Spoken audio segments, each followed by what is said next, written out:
हरे कृष्ण। भगवान ने एक भक्त के घर की मरम्मत। हाँ, बहुत प्यारी कथा है। कृष्ण कथा में सभी भक्तों का स्वागत है। प्रिय बंधुओं, श्रील जयदेव गोस्वामी महाराज एक ऐसे महात्मा आचार्य थे जिन्होंने गीत गोविंद लिखा है। इनके गीत गोविंद की रचना जब ये कर रहे थे तो लिखते लिखते लिखते इनको प्रेरणा नहीं हो रही थी कि मैं आगे क्या लिखूं कृष्ण के लिए। तो कहते हैं जयदेव गोस्वामी महाराज नहाने चले गए। पीछे साक्षात भगवान श्री कृष्ण जयदेव महाराज जी का रूप लेकर आए और गीत गोविंद उस गीत को कंप्लीट करके भगवान गए। और एक दिन जयदेव गोस्वामी महाराज जी की पत्नी कहती है, जिनका नाम पद्मावती है, उन्होंने कहा, पतिदेव देखो घर की छत झरझर हो गई है और आप देखिए पूरा पानी बह रहा है, कभी भी छत ढह सकती है, गिर सकती है। अब जयदेव गोस्वामी महाराज अपने भजन में लगे रहते थे। चलो एक दिन सोचा आप घर की मरम्मत थोड़ी कर ही लेते। काम बहुत बड़ा था, अब छत पे चढ़ना था, सामान पहुंचाना था, तो उन्होंने एक सीढ़ी लगा दी। घड़ी घड़ी सीढ़ी पे चढ़ना, छत की मरम्मत करना, फिर नीचे आना, सामान लेना, फिर ऊपर जाना। ऐसे कई बार नीचे ऊपर उनको करना पड़ता था। तो पत्नी तो घर के कामों में व्यस्त थी, माता पद्मावती, और जयदेव गोस्वामी महाराज बहुत थक गए। इतना काम था और कड़ी धूप थी। उन्होंने भगवान से कहा, प्रभु कोई साथी मिल जाए ना तो ये काम जल्दी हो जाए और मैं भजन करूंगा।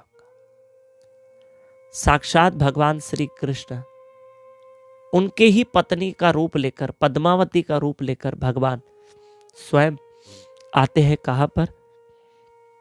जयदेव गोस्वामी महाराज के पास, और कहने लगे, सुनो स्वामी। थे वो भगवान ठाकुर जी, लेकिन पत्नी जयदेव की पत्नी का रूप लेकर आ गए। सुनो स्वामी, मैं आपकी मदद कराऊं, आप ऊपर ही रहिए, मैं सामान पहुंचाती हूं। अरे वाह, जयदेव गोस्वामी महाराज खुश हो गए कि मेरी पत्नी आ गई मेरी सहायता करने के लिए, और क्या चाहिए। अब वो बेचारी माता पद्मावती, अब वो पद्मावती तो थी नहीं, वो तो ठाकुर जी थे। घड़ी घड़ी सीढ़ी चढ़ के सामान पहुंचा रहे और जयदेव गोस्वामी महाराज छत की मरम्मत कर रहे। घंटों का काम मिनटों में हो गया। श्री राधे। और भगवान ने इतनी सहायता करी कि जयदेव गोस्वामी महाराज जी के घर की छत बन गई, छत रेडी हो गई। अब सीढ़ी पे कौन उतर चढ़ रहा है? भगवान पद्मावती का रूप लेकर आए। ऐसे में घर की छत मरम्मत हो गई। शाम का समय हो गया। जयदेव गोस्वामी महाराज नीचे उतरे तो देखा मेरी पत्नी नहीं है। अब वो तो ठाकुर जी थे, अंदर ध्यान हो गए। सोचा पत्नी अंदर चली गई होगी।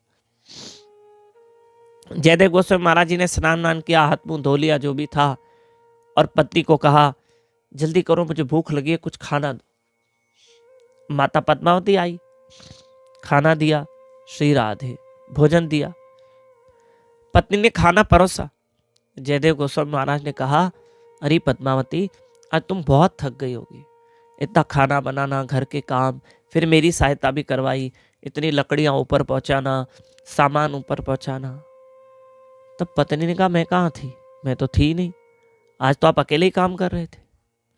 अरे नहीं पद्मावती, आज तुमने मेरा कितना हाथ बटाया। अरे मैं नहीं थी, मैं कहाँ थी, मैं तो आज घर के काम इतने थे। तो अरे तुम नहीं थी तो फिर कौन था? तो पद्मावती ने कह दिया, पूछो अपने भगवान से कौन था, मुझे क्या पता। तब जयदेव गोस्वामी महाराज जी को क्लिक हुआ। जयदेव गोस्वामी महाराज ने सोचा, अरे फिर कौन था? अच्छा, भगवान से पूछूं, कहीं मेरे ठाकुर ही तो नहीं थे। जयदेव गोस्वामी महाराज ठाकुर जी के आगे रोने लगे। बहुत रोए, बहुत रोए। रात को स्वप्न में आके भगवान कहते कि मैं ही पद्मावती के रूप में आया था और तुम्हारे घर की मरम्मत करके गया हूं कि मेरा भक्त क्यों कष्ट में रहे। तो मेरी माताओं, मेरे भाइयों, भगवान अपने भक्त का हमेशा साथ देते हैं, बस भक्त उसका भजन करे। हरे कृष्ण कृष्ण कृष्ण हरे हरे, हरे राम राम राम हरे हरे।